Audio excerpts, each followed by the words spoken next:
Hello बच्चों, welcome back to my channel. I hope आप सभी लोग अच्छे और स्वस्थ होंगे। तो बच्चों, आज हम डिस्कस करेंगे अल्कोहल एंड ईथर वाले टॉपिक में मैकेनिज्म ऑफ ईथर। तो इसमें हम डिस्कस ये करेंगे कि इसमें मैकेनिज्म कौन से स्टेप को फॉलो करती है। तो आप सभी लोग इस लेक्चर को ध्यानपूर्वक देखें, क्योंकि यहाँ से एग्जाम में हमारा क्वेश्चन अवश्य पूछा जाता है। आप किसी भी ईयर के एग्ज़ाम को किसी भी ईयर के पेपर को उठा के देख लें, सीबीएसई बोर्ड एग्ज़ाम के, तो उसमें हर बार किसी न किसी सेट में अवश्य पूछा जाता है। क्योंकि एक एग्ज़ाम में देखो कम से कम एटलीस्ट 5 सेट बनते हैं, तो 5 सेट में से कम किसी एक सेट में तो क्वेश्चन अवश्य फंसेगा। तो आप सभी लोग की कोशिश क्या होनी चाहिए कि सभी सब जो भी हमारे क्वेश्चन के सेट बनते हैं उस सभी क्वेश्चन को आपको आना चाहिए। ठीक है, न मालूम आपके सेट में कौन सा क्वेश्चन फंस जाए। तो आइए डिस्कस करते हैं आज के टॉपिक से। आज का टॉपिक है हमारा मैकेनिज्म ऑफ ईथर। तो इसको डिस्कस करने से पहले हम इसमें कुछ इसके बेसिक पॉइंट को डिस्कस कर लेते हैं।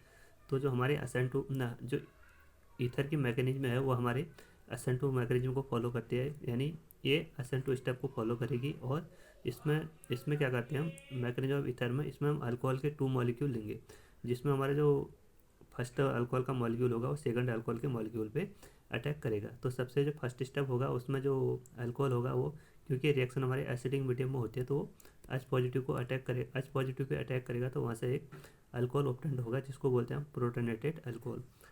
तो यहाँ पे हमने रिएक्शन लिखी है, देखो 2 मोल ऑफ CH3CH2 जैसे हम इसके रिएक्शन कंसनट्रेट H2SO4 के साथ करते हैं। यहाँ पे टेम्परेचर मोस्ट इंपॉर्टेंट होता है 413 केल्विन, यानी 431 केल्विन। और यानी यहाँ पे लिखा भी हो सकता है कहीं पे 140 140 डिग्री सेल्सियस। तो यहाँ पे हमको ईथर ऑब्टेंड होता है। तो जैसे हम यहाँ पे टेम्परेचर को इंक्रीज करते हैं, सपोज हम यहाँ पे टेम्परेचर को 443 केल्विन करते हैं, तो यहाँ से हमको अल्किन ऑब्टेंड हो जाता है। यहाँ से हमको अल्किन ऑब्टेंड हो जाता है। तो यहाँ पे हमारे लिए क्या इंपॉर्टेंट है, यहाँ पे हमारे लिए टेम्परेचर इंपॉर्टेंट है। तो आइए डिस्कस करते हैं अब इसके मैकेनिज्म को। तो इसमें सबसे जो फर्स्ट स्टेप होता है, क्योंकि रिएक्शन हमारे एसिडिक मीडियम में हो रही, तो H2SO4 क्या करता है, H2SO4 एक प्रोटॉन डोनर होता है। H2SO4 क्या होता है, प्रोटॉन डोनर होता है। तो H पॉजिटिव को रिलीज करेगा, यानी इसको बोलते हैं हम प्रोटॉन। तो यहाँ पे जो जो अल्कोहल का 1 मॉलिक्यूल है, क्योंकि अल्कोहल में ऑक्सीजन के बाद लोन पेयर ऑफ इलेक्ट्रॉन होते हैं, तो लोन पेयर ऑफ इलेक्ट्रॉन इस प्रोटोनेटेड अल्कोहल पे अटैक करते हैं। तो यहाँ पे जो हमारा ऑक्सीजन है, जो अल्कोहल का ऑक्सीजन है, वो एज ए बेस वर्क कर रहा है। बेस को क्या चाहिए, प्रोटॉन। तो ये क्या करेगा, यहाँ से प्रोटॉन को एक्सेप्ट करेगा। तो यहाँ पे हमको एक अल्कोहल ऑब्टेंड होता है, इसको बोलते हैं हम प्रोटोनेटेड अल्कोहल। इसी को बोलते हैं हम प्रोटोनेटेड अल्कोहल। तो OH ने क्या किया, इस पर अटैक किया। OH ने इस पर अटैक किया, तो यहाँ पे देखो OH2 और ऑक्सीजन पे पॉजिटिव। तो ऑक्सीजन मोर इलेक्ट्रोनेगेटिव होता है, तो इस पर पॉजिटिव चार्ज क्या होता है, हमारा अनस्टेबल होता है। उसके बाद यहाँ पे सेकंड स्टेप देखो। सेकंड स्टेप में जो हमारा अल्कोहल का सेकंड मॉलिक्यूल है, वो इस प्रोटोनेटेड अल्कोहल पे अटैक करता है। ये हमारा प्रोटोनेटेड अल्कोहल, क्योंकि यहाँ पे ऑक्सीजन पे पॉजिटिव चार्ज होता है तो अनस्टेबल होता है। तो ये क्या करेगा, ये बगल वाला कार्बन अपने इलेक्ट्रॉन इसको देगा, तो यहाँ से H2 मॉलिक्यूल बाहर आओ, यहाँ से H2 मॉलिक्यूल बाहर निकल जाएगा। तो H2 मॉलिक्यूल यहाँ पे बाहर निकल जाएगा, तो फिर इस पर क्या आ जाएगा, हमारा इस कार्बन पे पॉजिटिव चार्ज। इस कार्बन के पॉजिटिव चार्ज को न्यूट्रलाइज करेगा हमारा अल्कोहल का सेकंड मॉलिक्यूल, जो होता है हमारा CH3CH2OH।